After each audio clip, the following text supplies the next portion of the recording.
An old reel received by mistake.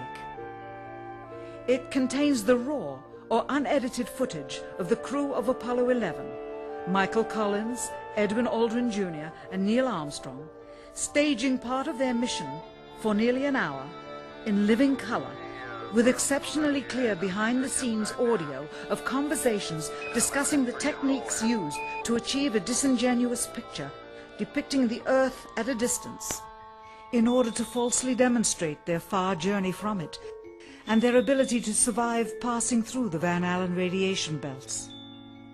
It cannot be misconstrued that this staging was done for some other reason, for the reel itself is slated and dated July 18th, 19th and 20th, 1969, the very days of the mission when they were said to be approaching and achieving lunar orbit.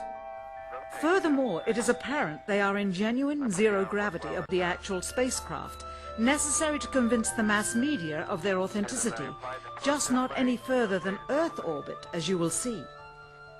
In this never-before-seen or heard footage, not only is the radio conversation between the astronauts and Houston Control audible, there is a secondary, private conversation taking place between the crew and a third confidential party, prompting the astronauts with what to say, when to speak, and how to effectively manipulate the camera to achieve the desired misleading effect.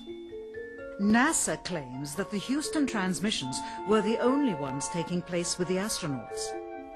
Listen now as Houston Control initiates a conversation with the crew, only to find them too preoccupied with the behind-the-scenes trickery to respond. Moments pass and the oversight is picked up on by the clandestine third party, who quickly prompts them with talk. Immediately, Neil Armstrong speaks. Hello, Apollo 11. Houston, Goldstone says that the TV looks great. Over.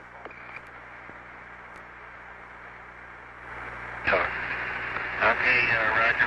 We're nothing in on Earth. Again, the illusion they are attempting to create is the Earth at a distance, to demonstrate their far journey from it, and their ability to survive passing through the Van Allen radiation belts. Understand, too, that only about 20 seconds of this raw footage was ever broadcast to the public, and these conversations discussing their deception were believed to be private, until now. Here they discuss that these television transmissions were in fact not broadcast live as everyone believed. They were first screened and edited for playback later. Roger, Neil, we just wanted a narrative such that we can, when we get the playback, we can sort of correlate what we're so much. Here they discuss the fact that they have turned out the lights and have blocked out sunlight from entering the spacecraft through the other windows, as to not cause any reflected light to fall onto the spacecraft's wall in the foreground. Okay, very good. Well, we shut out the sun coming in some of the other windows into the spacecraft, so it's looking through the number one window, and there isn't any reflected light. The reason this was done is so that the truth of the matter would not be revealed. It is this: though the federal government would have you believe that this is a view of Earth from a distance out of the spacecraft's window as it nears the moon, it is not.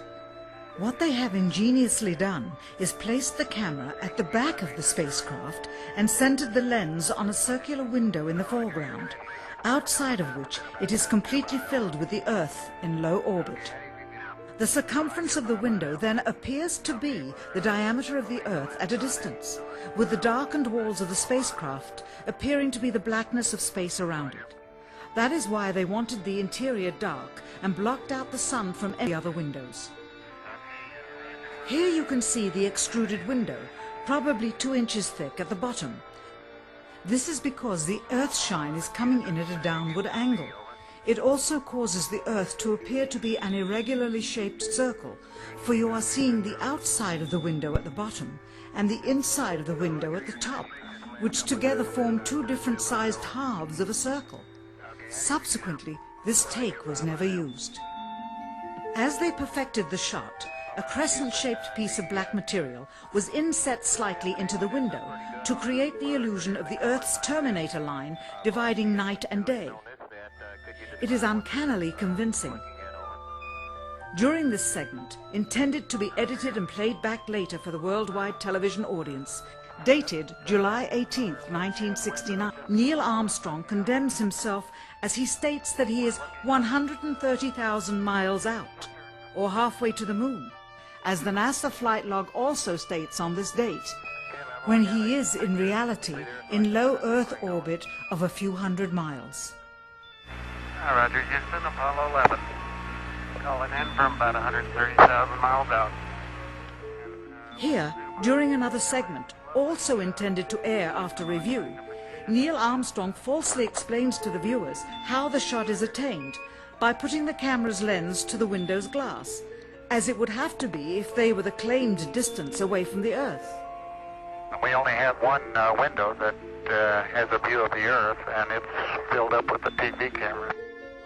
If the window was completely filled up with a TV camera, as he stated, then an astronaut's arm would not be able to get between the camera and the window, as it obviously does here in this outtake. South America becomes invisible just off beyond the Terminator or inside the shadow.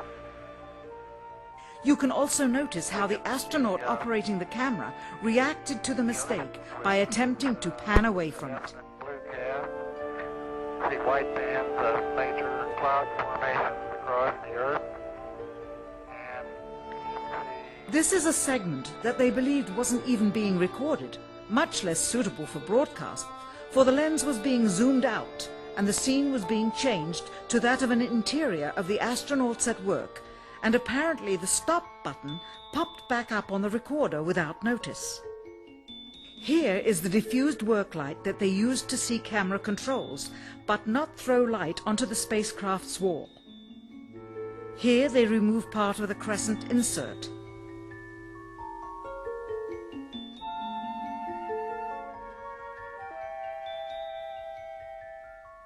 Finally, the iris is opened up to see the real location of the camera and the very bright and near Earth out the window. Here is the slate for the 19th of July, and the same shot of trickery on the 19th of July, and then the 20th, and the same misleading shot on the 20th. Later that evening, they were said to be walking on the moon. How can this be when they were in Earth orbit only 9 hours earlier, and the moon is some 3 days' journey away? Furthermore, if they genuinely went to the moon, why would they be faking any part of it? Why this trickery with the window?